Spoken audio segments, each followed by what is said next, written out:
베드로후서 1장 10절부터 14절까지 말씀입니다. 우리는 지금 참으로 어떤 시기를 살고 있는지를 먼저 알아야 됩니다. 내가 지금 어느 시점에 서 있는가, 내가 해야 될 일이 무엇인가, 과연 나의 인생을 한번 돌아볼 수 있는 그런 마음을 다시 한번 갖기를 축원합니다. 오늘 제목이 뭐예요? 베드로후서 보니까 주님을 맞이할 준비를 하라는 거예요. 주님이 오신다, 말세다, 이런 소리를 우리가 많이 들었기 때문에 어떻게 보면 이 감각이 둔하여지고 그 말이 실감이 별로 안 날 때가 여러분들이 많을 수 있습니다. 그런데 정말 우리는 지금 어떤 시대를 살고 있는가, 이것을 잊어버리면 안 되는 거예요. 여러분들 자신이 나는 아직도 지금 많이 살 수 있다, 더 오래 산다, 이런 생각을 가지고 살기 때문에 이러한 말이 피부에 와 닿지를 않는 거예요. 오늘 지금 주님을 맞이할 준비를 해라. 그러면 뭐예요? 주님이 곧 오시겠다는 거잖아요. 주님이 오실 날이 가까운데 맞을 준비를 하는 자가 있고 준비를 하지 않는 자가 있다는 것이 지금 포함이 된 겁니다. 그 결과를 어떻게 했어요? 주님 맞을 준비를 하고 깨어 있어서 기도하는 자들이 있을 것이고, 그렇지 않고 지금 예를 들어서 우리 신랑이 어디 외국에 가 있는데 뭐 한참 더 있어야 올 거야. 아직도 일이 많으니까. 그리고 준비도 없이 태만하게 꾸미지도 않고 준비하지도 않고 이런 모습으로 있을 때 신랑이 불현듯 온다면 그 신랑의 마음과 그 신랑의 그 모든 것들이 어떻게 되겠습니까? 아내에 대한 생각이. 정말 우리는 이 기독교에 대해서 우리가 잘 알아야 되는데, 기독교는 유일하고도 이게 독특한 그런 점이 있습니다. 다른 종교들은 이 뭐라고 그럴까요? 이 자기들의 그 논리, 자기들의 주장, 자기들의 철학, 이런 거에 의해서 만들어진 종교가 많습니다. 그러니까 어떤 그 신화 같은 거를 이렇게 만들어서 이 종교를 만들어서 그것을 믿고 따르는 이러한 종교들이 많이 있는데, 이 기독교는 여러분들 잘 아셔야 됩니다. 이 기독교는 이 역사성이 있습니다. 역사. 이 하나님이 태초에 천지를 창조하시니라. 이 천지가 창조된 게 하나님에 의해서 만들어진 거예요. 그렇기 때문에 하나님이 천지를 만드시고 그 이후로 계속 역사가 이루어져 가고 있는 것입니다. 그래서 정말 이 예수 그리스도는 이 신화가 아니고 이 역사 안에 존재하셨다는 것이죠. 약 2000년 전 그때 이 땅에 오셨고 그대로 사시다가 돌아가셔서 무덤에 들어가시고 3일 만에 또 부활하시고 승천하셨고, 그리고 또 뭐라고 그랬습니까? 반드시 너희들을 데리러 내가 다시 올 것이다. 이게 성경이에요. 이 성경대로 지금 이루어져 가고 있는 것입니다. 그러니까 이 기독교는 역사성이 있는 거예요. 참 이 안티 그 기독교 서적 중에 보면은 예수는 신화다, 이런 책이 있었죠. 이 책이 있죠. 그래가지고 아주 이제 예수님이 오신 지도 오래되고 그런 말들을 우리가 수도 없이 들었고 오래 시간이 지나다 보니까 사람들의 마음이 어떻게 되냐, 이 그리스도가 진짜 뭐 왔다 가시는 분인가, 이런 기억들도 희미해지고 이러다 보니까 심지어는 이 기독교를 갖다가 신화의 종교다, 신화에 의한 이런 종교다, 이렇게 말하는 자들까지 있다는 것이죠. 그런데 우리 기독교는 분명하게 말하지만 이 역사적인 바탕 위에서 세워진 종교입니다. 이 기독교의 뿌리가 되는 종교가 유대교잖아요. 유대교에서는 어떻게 말합니까? 이 아브라함으로부터 시작이 되죠. 하나님이 아브라함을 찾아가서 아브라함을 불러서 이제 그 이스라엘 백성들을 만들고 나라를 만들고 이렇게 해서 이스라엘이 탄생이 되었기 때문에 이 유대교에서도 이 이스라엘은 어떻게 아브라함을 믿음의 조상으로 지금도 이렇게 섬기고 있는 것입니다. 그래서 이렇게 우리 기독교는 이 뿌리부터 이 역사성을 가지고 있는 거예요. 하나님이 이 땅을 창조하지 않으셨다면, 이 세상을 창조하지 않으셨다면 이 세상 자체가 존재하지 않는 거예요. 하나님이 이 세상을 창조하셨다고, 말씀으로 창조하셨고 그 이후부터의 역사가 아브라함이 어디에 살았고 이게 다 역사적인 것이잖아요. 다 증명이 되는 것이고, 우리가 이스라엘 가서 보면 그 예수님이 살아생전에 다니시던 곳, 뭐 아브라함으로부터 시작해서 모세가 어디 다 역사적으로 증명이 되고 현재도 존재하는 이러한 역사성이 있다는 것을 우리가 알아야 됩니다.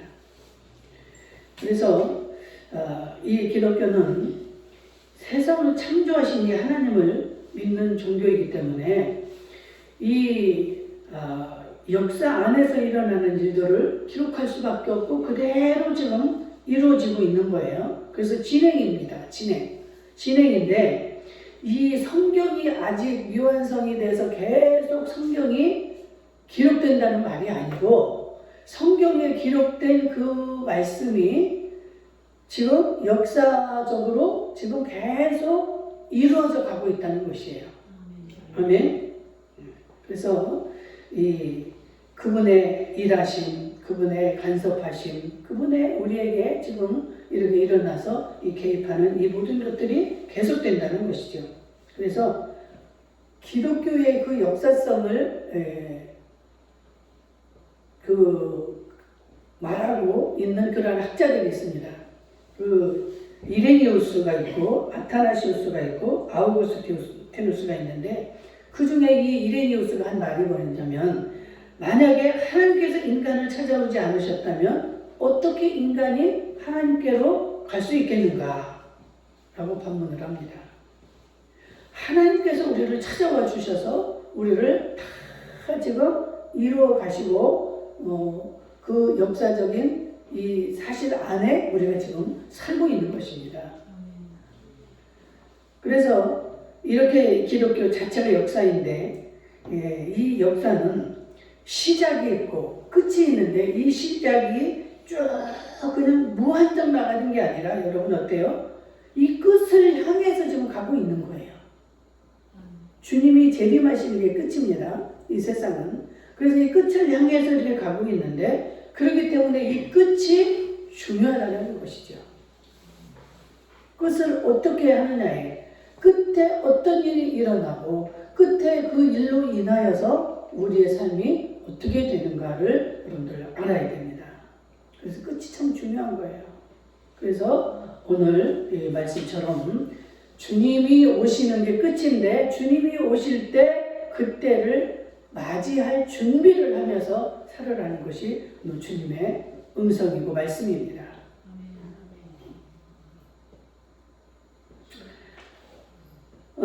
참 이 성경은 보면은 신비로운 사건들이 참 많이 있죠.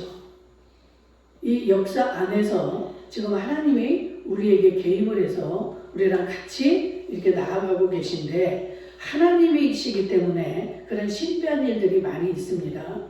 그리고 역사에서 일어나는 이 모든 일들이 지금 하나하나 이루어져 가고 있는 거예요.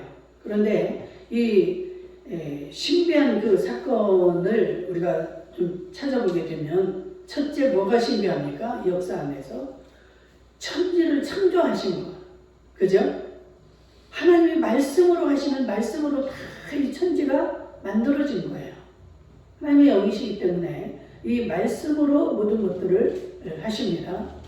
빛이 있으라 하니까 빛이 생기고, 열매 맺는 채소를 만들어라 하니까 그러한 채소가 또 생겨나고, 물고기, 육지, 바다, 이 모든 것, 해와 달, 별, 이런 모든 이 피조물들이 하나님의 말씀으로 일어나고 창조가 된 것입니다. 그래서 이 천지 창조가 아주 참 이 우리 역사 안에서 아주 신기하고도 신비로운 일이죠. 그리고 또 어떤 게 또 역사성에서 중요하냐? 이 마지막, 이 종말. 그래서 이 하나님의 이 역사 안에서 이 중요한 두 축으로 우리가 천지 창조와 이 종말을 우리가 볼 수가 있습니다. 근데 오늘 지금 제가 말씀드리고자 하는 이 베드로후서 1장 10절부터 드리는 말씀은 이 종말에 대한 말씀을 오늘 드리고자 하는 것입니다. 이 종말이 참 중요합니다. 우리 인생도 태어나서부터 그 개인의 종말이 있잖아요. 개인의 마지막 죽음이 어떠냐에 따라서 그 사람의 그 인생의 행보가 우리에게 어떻게 기억이 되고 남는가를 알 수가 있습니다. 마지막에 정말 비참하게 모든 것들이 이렇게 끝나게 되면 그의 인생 역시 아주 한마디로 그렇게 비참하게 끝날 수밖에 없는 것이죠. 비참하게 기억될 수밖에 없는 겁니다. 그러나 정말 이 종말, 우리가 살아가고 있는 이 역사 속에서 개인의 종말이 있고 그 이 세상에 이 종말이 있는데 이 세상 종말의 주인이 바로 누구예요? 예수 그리스도입니다. 아멘. 그분이 오시면 이 모든 게 이제 이 세상이 종말이 오는 거예요. 끝이 오는 겁니다. 그리고 신천신지, 새로운 하늘, 새로운 땅이 이제 주어질 것입니다. 이 모든 이 세상의 것들은 다 불타서 다 사라지고 정말로 그 예수 그리스도의 신천신지, 그분이 이 세상에 살고 있는 모든 자들의 살아온 그 모든 것들을 가지고 하늘에 우리의 집, 이 우리의 장막을 지금 준비하고 계시는데 그게 다 준비가 되면 내가 너희들을 데리러 올 것이다. 성경에 이렇게 기록이 되어 있잖아요. 그렇기 때문에 우리가 이 땅에서 어떻게 사느냐, 우리의 종말이 어떠느냐에 따라서 영원히 이어지는 그 천국의 삶, 지옥의 삶, 이게 결정이 되어진다는 거예요. 그러니까 우리의 종말이 이게 얼마나 중요한 건지 여러분들 이것을 알고 살아야 되는 것입니다. 내 종말이 내일이 온다 할지라도 내일이 된다 할지라도 오늘을 내가 어떻게 사느냐에 따라서 나의 영원히 주어질 그 삶이 형성이 된다는 거예요. 여러분, 오늘날까지도 내가 그냥 쉽게 말해서 개떡같이 살았다 할지라도 이제부터라도 내가 정말 주님을 위해서 내가 생명을 바쳐서 복음을 전하고 주님을 위해 내가 살겠다. 그렇게 해서 정말 그 생명을 들여주고 그러한 순교의 삶을 살았다. 그러면 어떻게 해요? 비록 짧은 기간이라 할지라도 그 사람은 정말 제가 전에도 얘기했던 그 주님 가까운 자리, 해의 영광의 자리, 달의 영광의 자리, 별의 영광이 되는 자리, 거기에서 해의 영광의 자리에 들어갈 수 있는 그러한 은혜가 주어질 줄로 믿습니다. 그래서 여러분들이 잘 아셔야 돼요. 하나님의 마음을 아셔야 됩니다. 하나님이 지금 내게 말씀하시는 것이 무엇인지 이것을 깨닫지 못하면 항상 내가 어떻게 해요? 자행자지하면서 내 뜻, 내 생각대로만 살게 돼 있어요. 그럼 내가 아무리 열심히 살고 아무리 열심히 내가 모든 것을 행하며 살았다 할지라도 하나님 뜻과 무관한 삶, 이런 삶을 살았다면 하나님이 마태복음 24장의 말씀처럼 아무리 주여 주여 하는 자라 할지라도 나는 너를 도무지 알지 못하노라. 이런 소리를 듣게 되는 결과가 주어질 것입니다.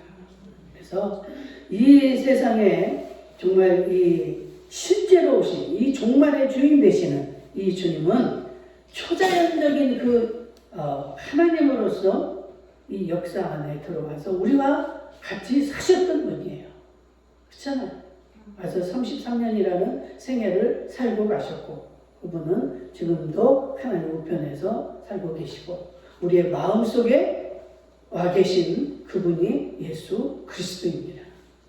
그래서 정말 이 세상에 마지막으로 오실 그분을 어떻게 우리가 섬기며 그분의 뜻에 합한 삶을 살아가느냐 이거에 대해서 이 베드로는 지금 두 가지로 말씀을 하고 있습니다. 그리스도의 강림이 역사적인 사실로 나타날 것이라고 이 확실하게 이 베드로는 지금 우리에게 말씀을 하고 있는 거예요. 그리스도의 강림 참 이 신기한 일이죠. 신비로운 일이죠. 예수님이 이렇게 우리 인간으로 똑같이 오셔서 살다 가셨는데 그분이 다시 오신다. 이게 예수 그리스도의 강림, 재림이에요. 재림.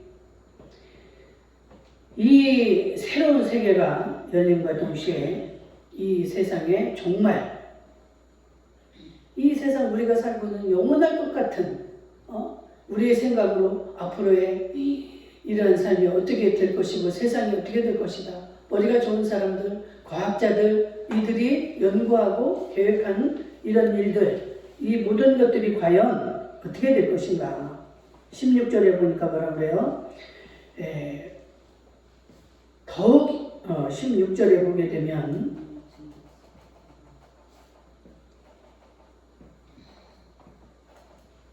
우리 주 예수 그리스도의 능력과 강림하심을 너희에게 알게 한 것이 교묘히 만든 이야기를 따른 것이 아니요 우리는 그의 크신 위엄을 친히 본 자라. 아멘. 이 베드로가 지금 말하는 거예요. 이 베드로는 지금 이 재림에 대한 이 이야기, 주님의 다시 오실 거라는 이야기가 그냥 교묘하게 어떻게 해서 만들어진 이야기가 아니라는 거예요. 내가 친히 그것을 위험을 친히 봤다라고 지금 확신 있는 이 말을 하고 있는 것입니다. 이 베드로가 거짓말한 것을 성경에 쓰실 리가 없죠. 그렇죠? 성령의 감동으로 된 것이 성경입니다. 이 베드로의 마음속에 성령이 강림하셔서 강권적으로 감동을 주셔서 기록된 글이 이 베드로전서 후서. 이 베드로가 말하기를 나는 친히 그가 하나님이신 것을 본 자다. 그러니까 우리는 친히 못 봤다고 할지라도 이 말씀을 믿어야 되는 거예요. 이 말씀이 믿어져야 되는 겁니다. 그래서 절대 이 마태복음 24장 27절에 보니까 뭐라고 그래요? 주님이 번개가 동편에서 나서 서편까지 번쩍임 같이 인자의 임함도 그러하리라.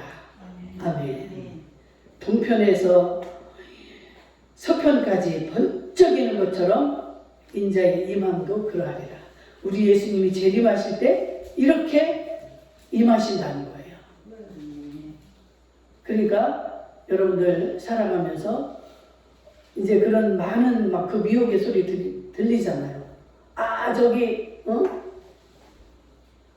어디에 가면은 그 어떤 교회 어떤 목사님 거기 가면은 예수님이 오신다. 언제 어느 때 오실 거다. 이런 말들이 맞아요? 틀려요? 그건 어림도 없는 소리죠.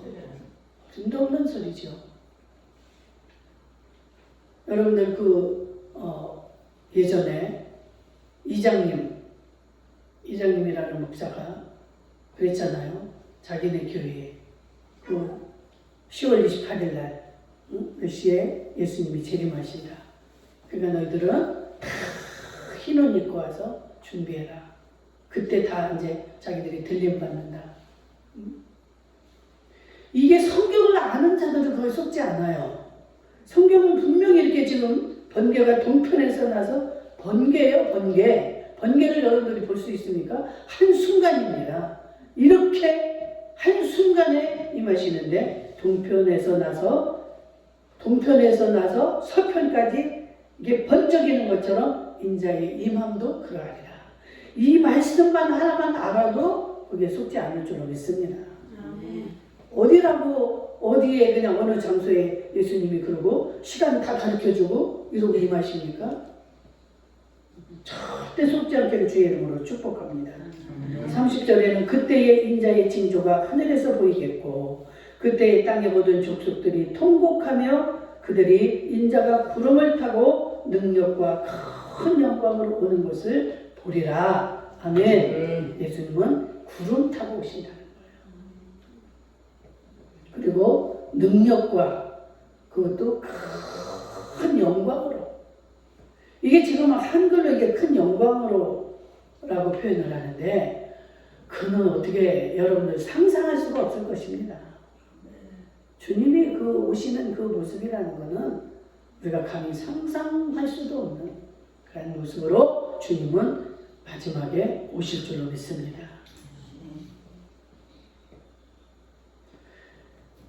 이 강림 자체가 이렇게 큰 능력이고 영광인데 누가 이 세상을 그렇게 심판하고 그런 모습으로 올 수가 있겠습니까? 아무도 없지요. 왜? 모든 자들은 그런 하나님과 같은 능력이 없기 때문에 그렇게 임할 수가 없는 거예요. 우리 예수 그리스도 주님만이 그런 모습으로 우리에게 나타나실 줄로 믿습니다. 그 주님의 능력, 그 주님의 재림을 우리는 못 볼 수도 있어요. 그렇죠? 우리보다 지금 먼저 간 선진들은 어때요? 그걸 못 봤잖아요. 우리 역시도 그것을 보지 못할 수가 있습니다. 또 우리는 그 주님을 볼 수도 있다는 것을 우리는 전제하고 있어야 됩니다. 왜? 어느 때 오시는지 모르니까. 그러니까 항상 깨어 있어야 되죠. 그렇게 우리 주님은 능력으로 오시는데 이 불의한 자들, 그 하나님을 대적하는 자들, 그들을 심판하러 오시는 줄로 믿습니다.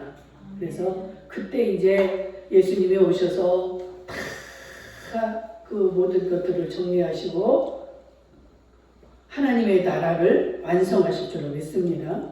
그런데 그 일이 이 저나 여러분과 관계없는 이러한 일이 아니고 먼 미래의 일이 아니라는 사실을 알아야 될 줄로 믿습니다. 그날은 가까이 와 있다. 가까웠다는 것을 알아야 돼요. 지금 예수님이 오시면서부터 말세가 시작이 돼서 지금 말세 중에서도 이 여기서부터 여기까지가 말세다 하면 이 말세가 지금 마지막에 가까워 있다는 사실을 알라는 거예요. 이 지금 이 베드로가 말하기를 우리가 16절까지 읽었나요? 14절까지. 14절에도 보면 자기의 마지막, 그러니까 인간 육체, 자기 육신의 종말도 지금 가까웠다라는 고백을 하는 것을 봅니다. 14절에서 말씀하고 있죠. 주 예수 그리스도께서 내게 지시하신 것 같이 나도 나의 장막을 벗어날 것이 임박한 줄을 알미라. 나의 장막이 뭐예요? 내 육신. 이 내 육신이 죽을 날도 지금 임박했다는 것을 자기도 알고 있다. 바울도 죽을 때 어땠어요? 자기가 이제 곧 죽을 것을 압니다. 그렇기 때문에 다 그 제자들을 불러서 정리하고 또 마지막 유언도 하고 디모데 후서가 유언과 같은 말씀 아닙니까? 여러분들 준비하시면서 하셔야 돼요. 깨어 있어야 됩니다. 우리의 종말이 우리는 아직도 모르는 것처럼 이 주님의 재림에 대한 증인의 삶을 살아야 될 줄로 믿습니다. 이 베드로가 그래서 그렇게 증인의 삶을 사는 거예요. 너희들 지금 살기 어렵지? 그러나 내가 너희들에게 말한다. 주님이 반드시 오실 것이고 그 주님이 어떻게 오실 것이고 정말 나는 그 주님이 살아계실 때 확실히 봤다. 그 변화산에서 예수님의 모습을 보잖아요. 엘리야하고 모세가 나타나서 주님하고 이야기하는 그 장면을 봅니다. 베드로와 요한이 봤죠. 그래서 정말 내가 이렇게 확신하니 너희들은 그것을 믿어라. 그러니까 좀 제발 신부 단장을 하고 준비하고 살아라는 거예요. 신랑으로 오실 그 예수를 맞이할 준비를 하고 살라는 거예요. 그렇지 않으면 어떤 꼴이 됩니까? 마태복음 24장 맷돌질을 하던 두 여인 중에 하나는 들림을 받고 하나는 버려둠을 당하고 못 올라가는 거예요. 못 올라가는 거예요. 그때는 그 슬픈 일들이 막 생긴다고 그러잖아요. 통곡하는 소리. 내 옆에 남편이 여기 있었는데 남편은 들림을 받았는데 근데 자기는 남아있는 거예요. 아무리 내가 발버둥을 치고 예수님을 따라가려고 해도 예수님이 너 하면 안 되는 거예요. 준비 안 된 자는 갈 수가 없는 곳이 이 들림이고 천국입니다. 나는 들림을 받았는데 내 자식들이 들림을 못 받고 어떻게 할 거야? 예수님 잠시만 기다려주세요. 내가 저 아이들 데리고 올 동안 잠시만 기다려주세요. 성경에 뭐라고 그럽니까? 지붕에 있는 자들은 그때 예수님이 오실 때 그때 이제 준비된 자들이 들림을 받는데 지붕에 있는 자라면 밑으로 내려가지 말라는 거예요. 왜 밑으로 내려갑니까? 뭔가를 내가 중요시 생각하는 게 있기 때문에 그것을 가지고 가고 싶어서 내려가려고 하겠죠. 그러지 말라는 거예요. 너마저 들림을 받지 못한다. 여러분들 소돔과 고모라 사건을 아시잖아요. 이 롯을 하나님이 구원하기로 이제 작정을 했는데 롯이 뭐라고 합니까? 자기 가족들에게 너희들은 빨리 여기를 떠나서 저 소알성으로 빨리 옮겨가라. 고모라 성을 이제 하나님이 멸하시려고 하는데 고모라 성에 살고 있었잖아. 그런데 거기서 얼마나 부를 누리며 삽니까? 롯이. 응?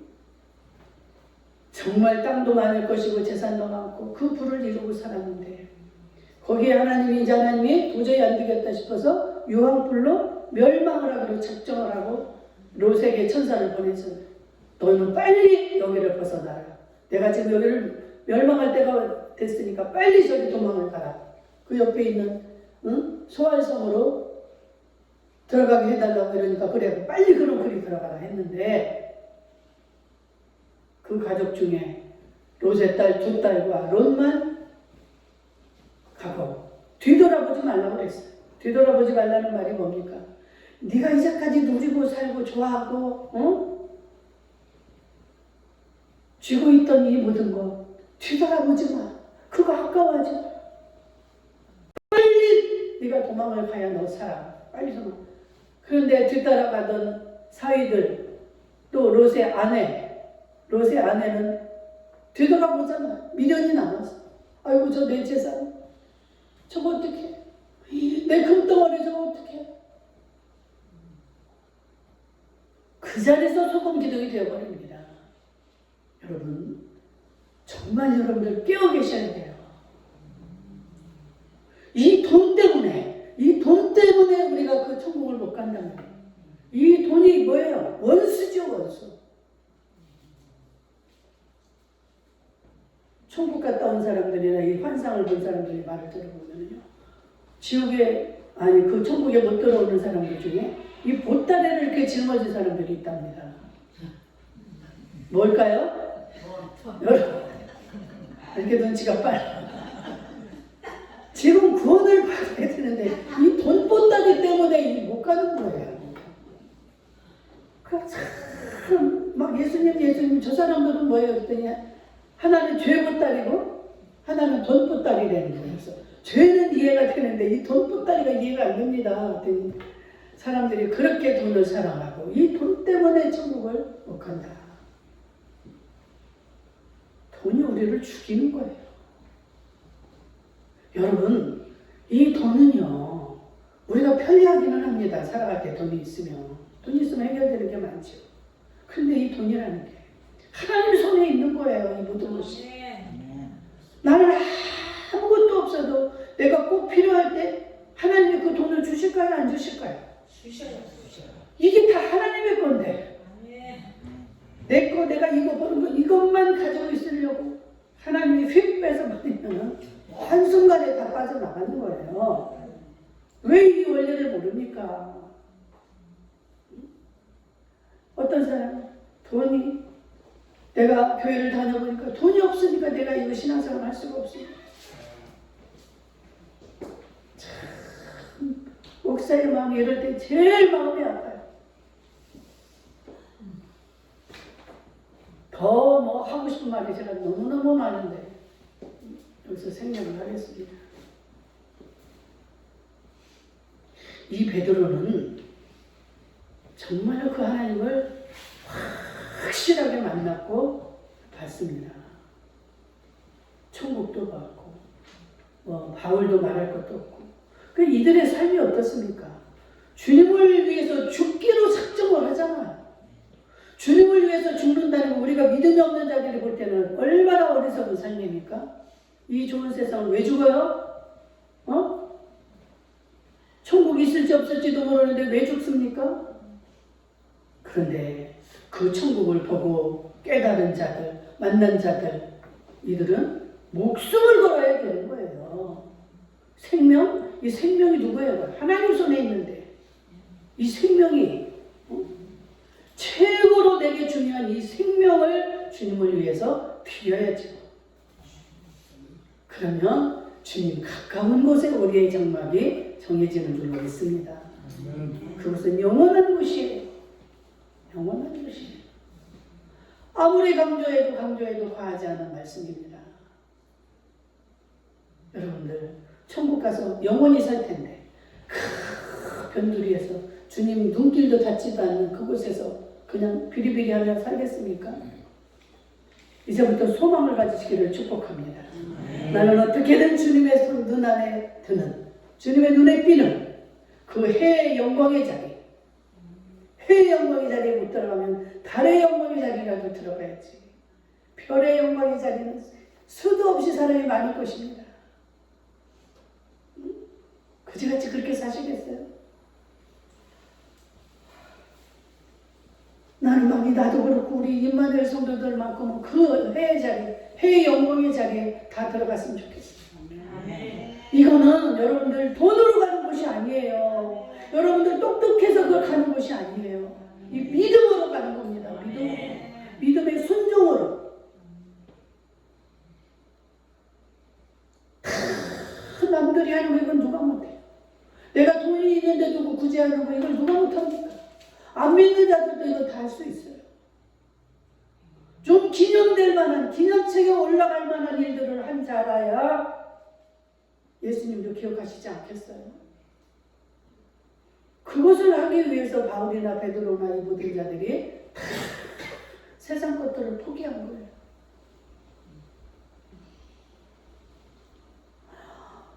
어떤 사람들은 내 명예를 좀, 내가 살아생전에 내 명예를 좀 이렇게 높여봐야 되겠다. 내 지식을 좀 이렇게 봐야 되겠다. 내가 정말 뭐 최고의 부의 자리를 한번 차지해봐야 되겠다. 그런 목적을 가지고 여러분들 노력하고 힘쓰고 애쓰고